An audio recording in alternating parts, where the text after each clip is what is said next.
Sementara itu, Presiden ke-7 Republik Indonesia Joko Widodo menanggapi pernyataan Menko Infrastruktur dan Pembangunan Kewilayahan Agus Harimurti Yudhoyono yang menyebut sertifikat pagar laut terbit di era Jokowi.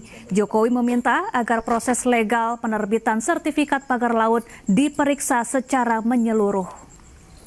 Ya, yang paling penting itu proses legalnya. Prosedur legalnya dilalui atau tidak, betul atau enggak betul. Itu kan proses dari kelurahan, proses ke kecamatan, proses di kantor BPN kabupaten. Kalau untuk SHM-nya, kalau untuk SHGB-nya juga di kementerian, dicek aja apakah proses legalnya, prosedur legalnya semuanya dilalui dengan baik atau tidak. Dan itu juga tidak hanya di Tangerang, di Bekasi, juga ada di Jawa Timur dan di tempat lain. Saya kira yang paling penting cek itu, investigasi itu. Ya. Sebelumnya, Komisi Pemberantasan Korupsi menerima laporan terkait dugaan korupsi dalam penerbitan sertifikat pagar laut di Tangerang, Banten. Dua nama menteri turut dicantumkan dalam laporan yang dilayangkan Masyarakat Anti Korupsi Indonesia. Oke guys, assalamualaikum warahmatullahi wabarakatuh. Kembali lagi di channel Gambas LC. Ini ada video tanggapan dari Pak mantan presiden kita guys, yaitu Pak Joko Widodo guys, menanggapi polemik yang lagi rame viral, yaitu pagar laut sepanjang 30 km guys di Tangerang, Banten. Kita simak guys penjelasan dan juga tanggapan dari Pak Jokowi guys, apa-apa dan juga apa guys, karena masih melibatkan banyak tokoh-tokoh besar guys. Kita gas. Komisi Pemberantasan Korupsi menerima laporan terkait dugaan korupsi dalam penerbitan sertifikat hak guna bangunan dan sertifikat hak milik di perairan Kabupaten Tangerang, Banten.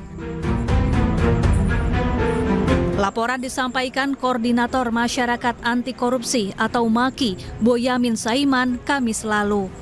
Berbekal barang bukti yakni sejumlah dokumen, Boyamin menilai penerbitan sertifikat pagar laut cacat hukum. Boyamin juga turut melaporkan dua menteri ke KPK. Ini kan apa? Laut itu tidak mungkin bisa disertifikatkan, karena kalau letter C itu adalah kaitannya dengan sawah, terus letter B itu darat. Jadi nggak ada. Jadi kalau toh pernah ada dalil itu di Warkah tahun 1982 itu ada dikatakan itu daratan itu, ya itu sudah musnah hak kebendaannya.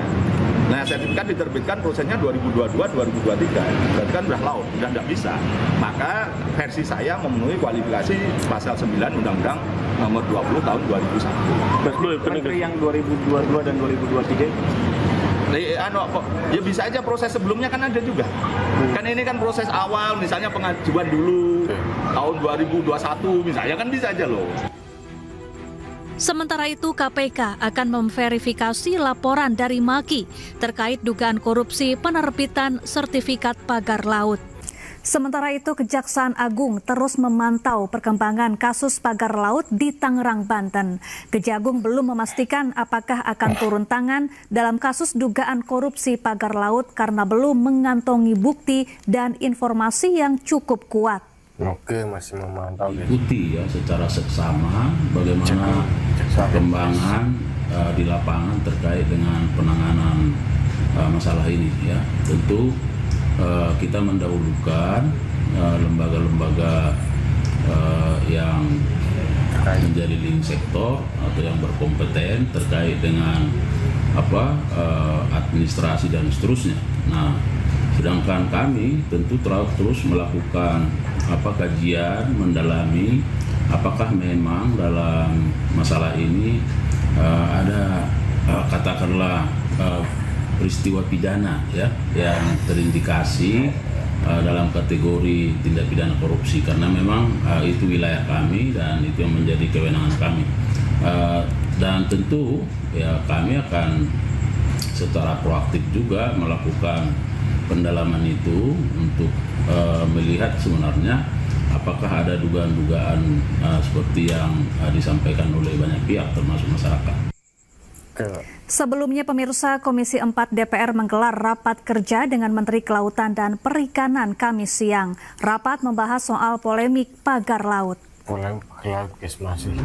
Komisi 4 DPR pun terus mendesak KKP untuk segera menuntaskan investigasi dan pemeriksaan untuk mengungkap pelaku utama atau pihak yang bertanggung jawab atas pembangunan pagar laut sepanjang 30,16 km di Kabupaten Tangerang, Banten. Mencari tahu siapa di bawah belakang ini. Saya maunya secepat-cepatnya. Tadi saya minta juga secepat-cepatnya, tapi dari kementerian karena ini terkait dengan kementerian-kementerian atau lembaga-lembaga lain. Jadi kita beri waktulah Pak Menteri, mudah-mudahan secepat-cepatnya bisa untuk kepentingan rakyat juga gitu. Jadi saya rasa nggak perlu tanpa harus dikasih tahu, kita juga menekankan supaya kementerian tidak perlu takut dengan oligarki.